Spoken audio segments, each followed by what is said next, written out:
Hello, I am Father William Rock of the Priestly Fraternity of St. Peter, and this is 10 Books, Year of the Latin Mass. In today's video, we will be discussing this book, the Expositio Missae of St. Bonaventure, subtitled The Mysteries of the Mass Explained. As you can see, it's not a very large book, and so we'll go through some information about it and then talk about the contents. So to begin with, the author is St. Bonaventure, who died in 1274. He was a minister general of the Franciscan order and is numbered among the doctors of the church. Now, in this work, his exposition of the Mass, St. Bonaventure takes a diverse approach. He doesn't have just sort of one key that he's using to interpret the Mass or explain the Mass, but that he's using various tools or various ways of approaching. And the way he's approaching the Mass is mirrored in the way that the medievals and those at the time of St. Bonaventure would also approach the sacred scripture, and that they would realize that in the sacred scripture there was a literal sense to the scripture or the passage that was being read or looked at, but there are also spiritual senses that could be attached to passages as well. So to begin with, when we talk about the literal sense of a passage in sacred scripture or in the explanation of the Mass, we are not talking about a literalistic approach, but what is called technically the literal sense. So the literal sense is the sense intended by the sacred writer based on the mode of writing or language that they're using, as opposed to a literalistic, which you just take the words sort of at face value. An example of this in English would be the expression of raining cats and dogs. When someone uses that expression, the literal meaning of that expression is that it's raining really hard. The literalistic meaning would be that cats and dogs are actually falling from the sky. And so when interpreting sacred scripture in the literal sense, sort of the literary genre and modes of speech and metaphor and all those things that we use in our common language, our common day-to-day use of language, needs to be taken into consideration as well to distinguish it from a literalistic sense. So in the literal sense, for example, when we're speaking of Noah's Ark, in the literal sense, we are discussing the actual literal boat built by Noah before the flood. Now, in addition and built upon the literal sense are the three spiritual senses, and they are the allegorical, the moral or tropological, and anagogical. And just very quickly, the allegorical sense of sacred scripture is when things of the Old Testament or the Old Law signify things in the New Testament or the New Law, or things in the New Law signify other things in the New Law. And in this sense, Noah's Ark would represent the church. Then we also have the moral or topological sense, which are moral lessons which the passage signifies. And according to this sense, for example, the gold, frankincense, and myrrh presented by the Magi in Matthew chapter 2 represent voluntary poverty, obedience, and fasting or mortification of the flesh, respectively. And lastly, there's the anagogical sense, which is the sense in which things are understood as relating to eternal glory, both during the age of the church and in the age of the world to come. And according to this sense, the gold, frankincense, and myrrh signifies man's redemption, the Christian religion, and the resurrection, respectfully.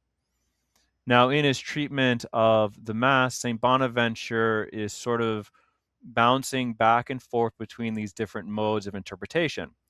Sometimes he's talking about the literal sense, where he's giving perhaps maybe a history of a ceremony or a text or part of the Mass, or he's going through the actual text itself and sort of explaining the meaning, the immediate or literal meaning of the text or certain prayers or different parts of the canon, for example.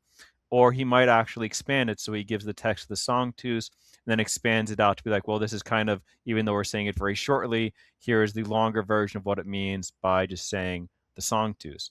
And also he does the same with various ceremonies. But then he will also go and give different spiritual meanings to various places in the Mass as well, kind of bouncing between the different senses that were just explained.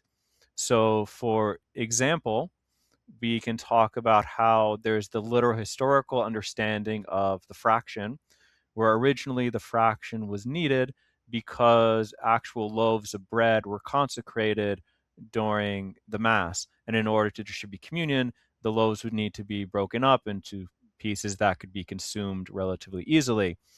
But as that discipline was changed, now we just have the main priest hosts and then communicant hosts that are consecrated.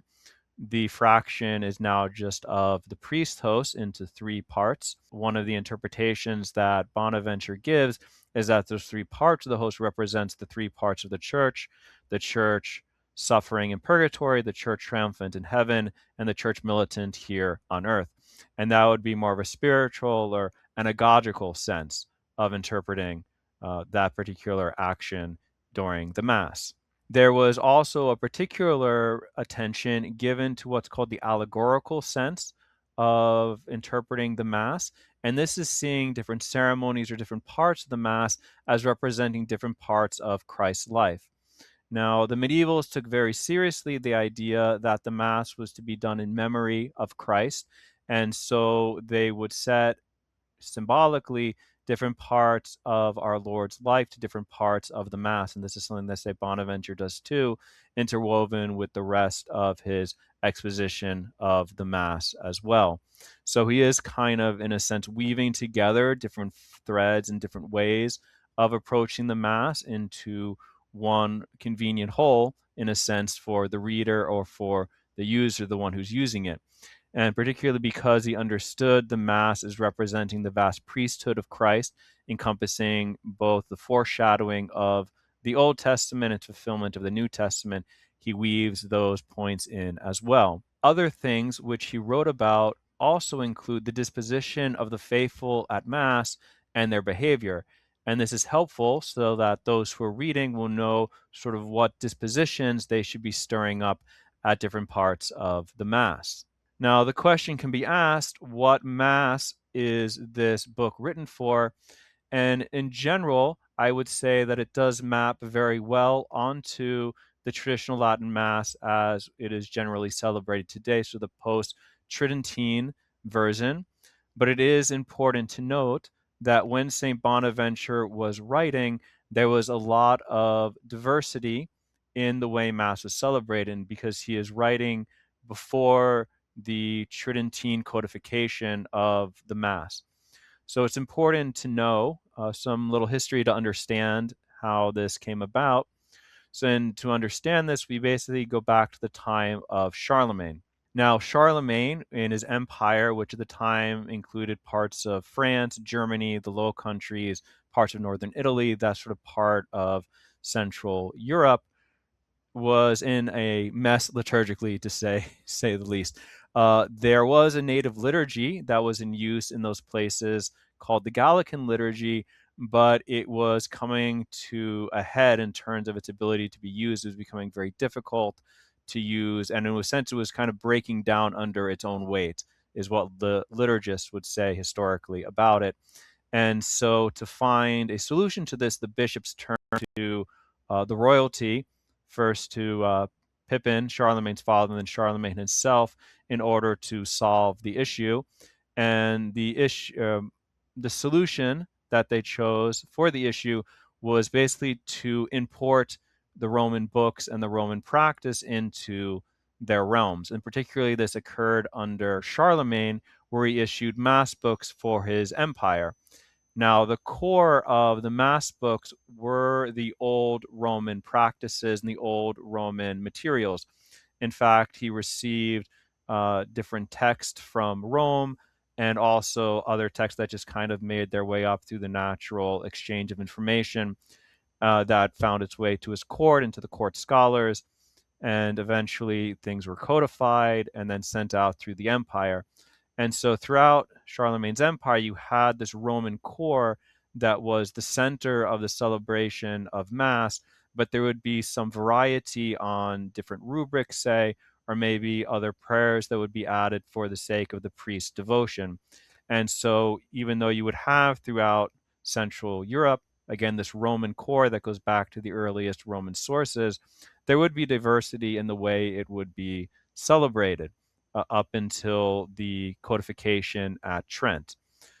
But also, some of these medieval variations would continue after the Council of Trent, particularly in the masses and liturgies of various religious orders, such as the traditional Dominican rite, is one sort of variation, medieval variation that was codified for the Dominicans, which does not exactly match up with the Tridentine Mass, the Tridentine Missal, although there is a lot of overlap in the Roman material. That again goes back to Charlemagne, and from Charlemagne to the earlier sources, the way that the Mass itself is structured in certain points or certain prayers do actually differ. And so, because St. Bonaventure is writing before the Tridentine codification, there is a lot of variation, and some of this is referenced in his work. And so, for example, he says at the offertory that the host and chalice are placed side by side or next to each other, where in the Tridentine codification, we're used to having them one behind the other. And so that's just sort of one example.